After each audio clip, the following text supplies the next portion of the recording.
Dobroveče, poštovani gledalci. Hvala vam, veliko vam hvala što ste večeras uz emisiju Geopolitika na Novosadskoj televiziji, kako zbog teme o kojoj ćemo razgovarati, tako zaista i zbog gosta večerašnje emisije, koji je prvi put gost Geopolitike, ali sama najava emisije izazvala veliku pažnju i zbog toga sam posebno zahvalan naročito kolegama iz Večernjih novosti koji svakog četvrtka redovno najavljuju ovu emisiju. Dovoljno je reći da je gost emisije profesor dr. Svetozar Radišić.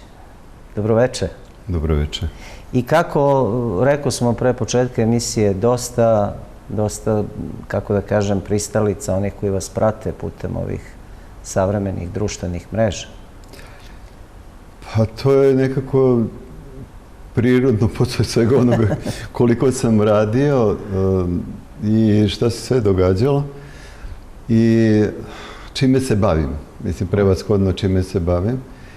Jer ja sam doktorirao teoriju ratovanja i sve više ljudi, posebno civila, svesno toga da rat nije samo vojni problem.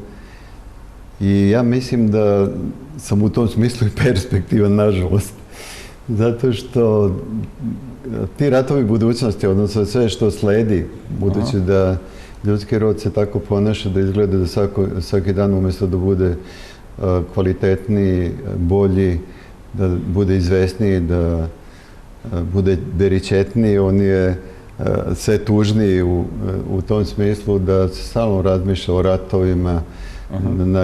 Informacije su gotovo sve vezane za ratove, svi neki skupovi imaju veze sa ratovima, tako da neko ko je ušao u tu oblast kao što sam ja ušao, mora stalno da bude u žiži. Tako da preko mene ljudi i saznaju, ajde što kažem, šta će se sve događati i šta se događa, jer to mene zanima kao eksperta za, ajde ništa drugo, na primjer, neoružane oblike agresije.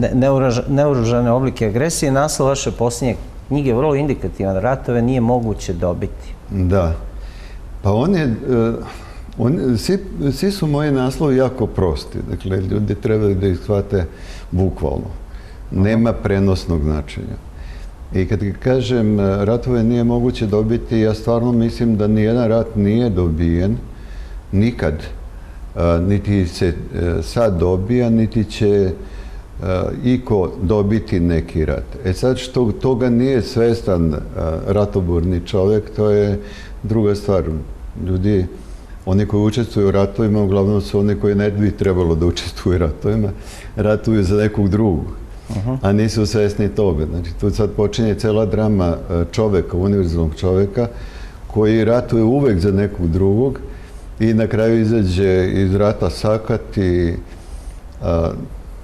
ili porodice ostanu bez nekog dragog i sve to, a pritom oni koji su poslali u rat nemaju nikakve veze više. Da, ali koliko sam razumeo i pre nego što je knjiga izašla iz štampe, ovo je sve samo nije nekakav pacifistički pledoaje.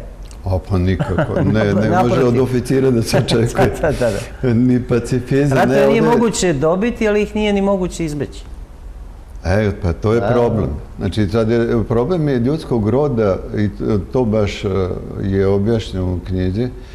Mene je kao čovjeka koji se bavi sve vreme ratovima zanimalo koji su uzroci ratova, zašto ljudi ratuju. I sad tu nema nigde pacifizma. Problem je u tome što bi već trebalo da postoje knjige u kojima se piše o uzrocima ratova. Sad ako bismo imali te knjige, ako bi to bila standardna literatura, ako bi postojale takve lekcije sa naslovom uzroci ratova, onda bi čovjek drugačije mislio. Kako onima koji vode ratove ne odgovara da se čovjek osvesti, onda dolazimo u tu nepriliku da ratujemo nesvesno. Mislim, ne znači da sad, kad ja ovo govorim, treba učiti ljude da ne ratuju. Zato što nekad morate da ratujete, morate da ratujete kad vam se nametne rat. Dakle, ako vas neko napadne, vi morate da se branite.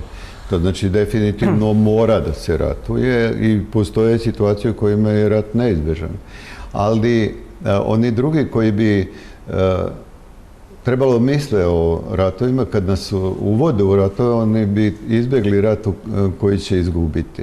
Zato što se rat gubi i dobija u 4 sfere, u fizičkoj, energijskoj, duševnoj i duhovnoj. Dakle, meni je cilj da kroz ovu literaturu koju sam napisao, univerzalni čovjek shvati da su opasni ratovi, ovi duševni i duhovni, više nego fizički ratovi, a da mi znamo samo za fizičke. I čak klasifikacije ratova koje su zvanične ne obuhvataju nigde, ni u jednoj zemlji sveta duševni i duhovni aspekt ratovanja, da.